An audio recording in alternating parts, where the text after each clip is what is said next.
Olá, aqui quem fala é o Davi, seja muito bem-vindo a este humilde canal. Meus irmãos, como diz o ditado, nada é tão ruim que não possa piorar. Isso a gente comprova todos os dias, infelizmente, na nossa nação. Eu tenho dito para vocês que o pensamento elitista, ele sempre faz separação das pessoas pelo que ela ganha, muitas vezes até pela sua aparência. E não tem coisa pior para esse tipo de pessoa, que infelizmente existe aos montes, do que chegar em um lugar que ele frequenta e ele encontrar com uma pessoa que ele julga não merecedora de estar ali.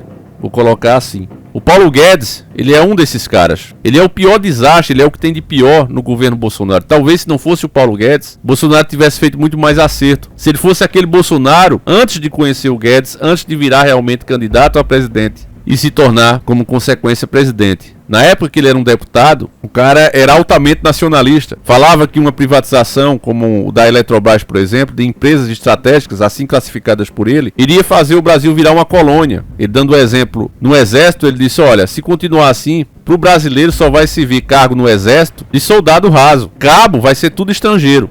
Falava isso o Bolsonaro em entrevistas mais antigas. Questionava como é que o Brasil entregava empresas que não davam qualquer trabalho ou prejuízo, pelo contrário, dava bilhões em lucros, e o governo abria mão. Aquele era o Bolsonaro antigo. Quando ele foi convencido, quando impor a ele, ou você muda essa sua forma de pensar e entrega tudo para nós, colocando Paulo Guedes como seu ministro, um entreguista, um lobista, um banqueiro, ou você coloca ele, ou você não vai ser candidato. Eu tenho certeza que os termos que foi colocado para ele foi assim, e ele, obviamente, se vendeu.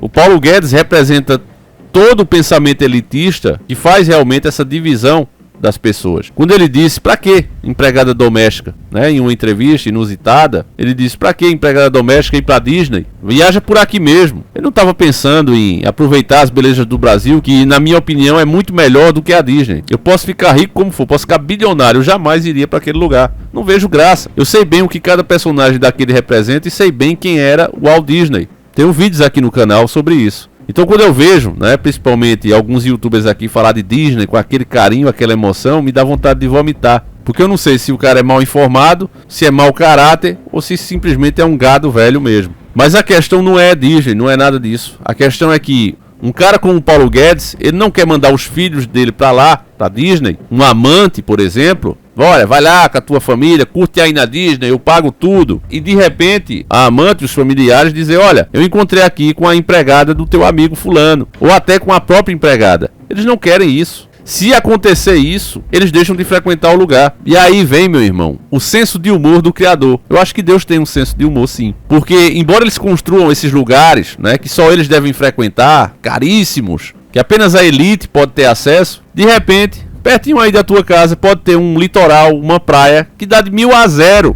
na deles. Aquela que eles fizeram lá numa ilha paradisíaca, longe, que de vez em quando dá uma tempestade, meu irmão, derruba tudo. Aí Deus fez uma praia aí pertinho de você, que você tem acesso com seus filhos, praia até deserta, no caminho dela, de tão longa que é. Você para ali e tem um ambiente muito melhor do que esse que eles gastaram bilhões, trilhões. E eles percebem isso que eu estou dizendo para você. E eu posso provar isso. O Guedes aí falando em privatizar o litoral brasileiro. Começou como teoria da conspiração, nós falamos aqui há muito tempo, eu digo que eles vão privatizar as praias, eles querem privatizar as praias. Essa riqueza que o Criador fez para todos nós, grátis. Olha aí, meus filhos, aproveitem.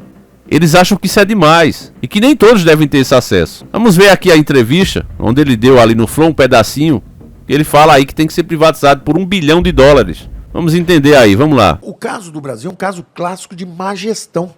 Tem trilhões de ativos mal usados. Por exemplo, tem um grupo de fora que quer comprar uma praia numa região importante do Brasil, quer pagar $1 bilhão. Aí você chega lá e pergunta, vem cá, vamos fazer o leilão dessa praia? Não, não pode. Por quê? Isso é da Marinha. Você fala assim, mas e quanto é que a gente recebe por isso aí? A gente pinta lá o quartel deles, lá uma vez por ano a gente pinta. Pô, como é que pode um negócio desse? É muito mal gerido o troço. Não é de ninguém. Quando é do governo, não é de ninguém.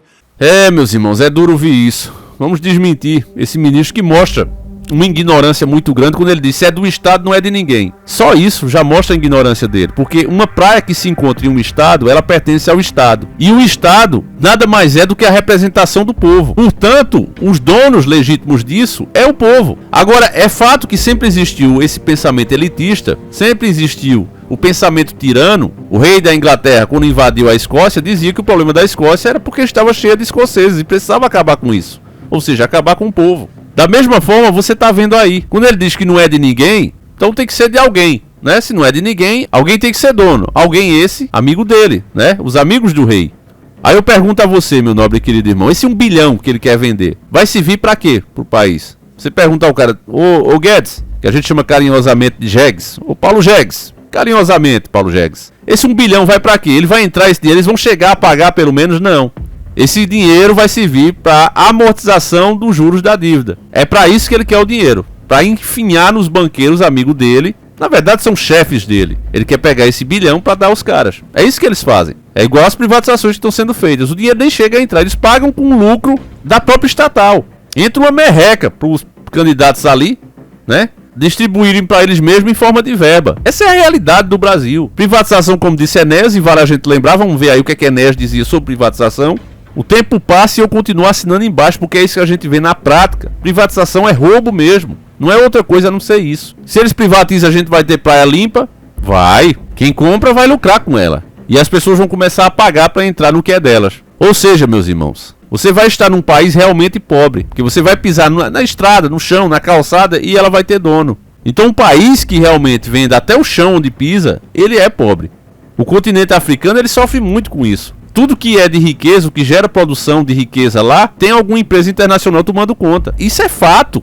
Fato esse que a grande mídia esconde. Por quê? Porque a grande mídia ela é patrocinada, em sua maioria, por quê? Por marcas. E é justamente essas marcas que pertencem a grandes grupos, num esquema de pirâmide, o maior controlando o menor, que forma o que a gente chama também de árvore genealógica das empresas, e quando você vai ver, vai estar ali em grupos que pertencem a 13 famílias nesse mundo.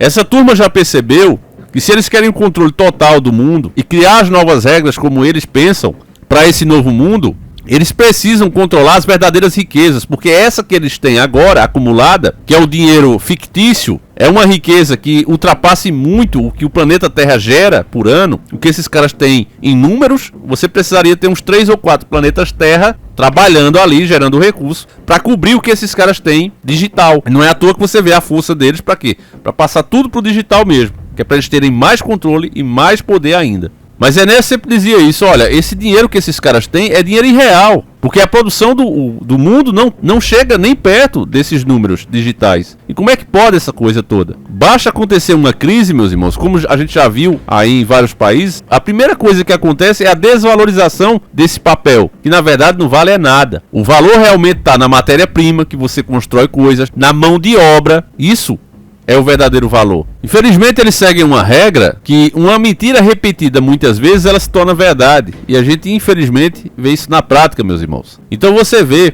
essa conversa toda dos liberais que agora virou moda, né? Uma turma aí nova gerando milhões de views, como o MBL, por exemplo. E o tempo todo atacando o Estado, o tempo todo colocando o Estado como vilão, que é uma tática do Bigodinho. Lembra na Segunda Treta Mundial o Bigodinho? O Bigodinho de escovar pinico, lembra? Ele usava essa tática do espantalho. Tudo que acontecia de ruim, ele colocava a culpa naquele povo que estava lá no país dele. Olha, os preços altos dos alimentos. Olha, isso aí que está acontecendo é culpa desse povo. Ah, está acontecendo um crime, é culpa desse povo. Você levou um chifre, é culpa desse povo. A mesma coisa esses caras fazem. Eles mesmos querem ser o Estado, não é? Você vê, o MBL mesmo, é deputado, é vereador, os caras o tempo todo queriam um candidato aí à presidência, no Moro, eles querem ser o Estado, mas colocam a culpa no Estado de tudo. Mas a verdadeira culpa vem de quem patrocina esse Estado hoje em dia e está comprando esse Estado, fazendo ele se dobrar às suas vontades e aprovando leis que vai contra o interesse popular. É assim que as coisas rolam hoje. Aqueles que deveriam e que se dizem defender o Estado, que no caso é a esquerda, é pior do que esses que querem entregar. Essa é uma análise fria, dura e realista da nossa realidade, meus irmãos. É esse o mundo que você está vivendo hoje, meu caro e querido irmão. A maioria não aceita porque a verdade, quando ela é muito dura, o pessoal prefere a mentira, né? Uma verdade dessa ela é muito amarga e a mentira ela é doce, macia. Então a pessoa corre para ela, simplesmente porque não a tira da sua zona de conforto. Mas esse pensamento covarde, meus irmãos, tem levado essa nação rica, realmente rica, a esse estado de miséria deplorável. Onde mesmo esses que estão trabalhando, tá com seu carrinho na garagem, não entendem que eles poderiam ter 4 ou 5 vezes na conta da dívida externa, talvez 7 vezes o que você tem agora. E você não tem, porque eles dizem que você está devendo desde a hora que nasce. Cada brasileiro já deve, aí na hora que nasce, na faixa de 30, 40 mil reais. Essa é a realidade, só por você nascer nessa nação. Nós precisamos mudar isso, meus irmãos. E para mudar isso, nós precisamos agora fiscalizar tudo que está sendo proposto e entender o que realmente nos coloca nessa situação. Não se resolve o problema das galinhas entregando as galinhas aos lobos, que é o que eles querem fazer. Eu vou encerrando esse vídeo por aqui. Eu espero que a maioria tenha me entendido. Nós voltaremos com 2 vídeos sempre, né, família? Se Deus quiser, um às 7h30 da manhã, outro às 5h45 da tarde. Um abraço, meus queridos irmãos. Aguardo vocês e fui.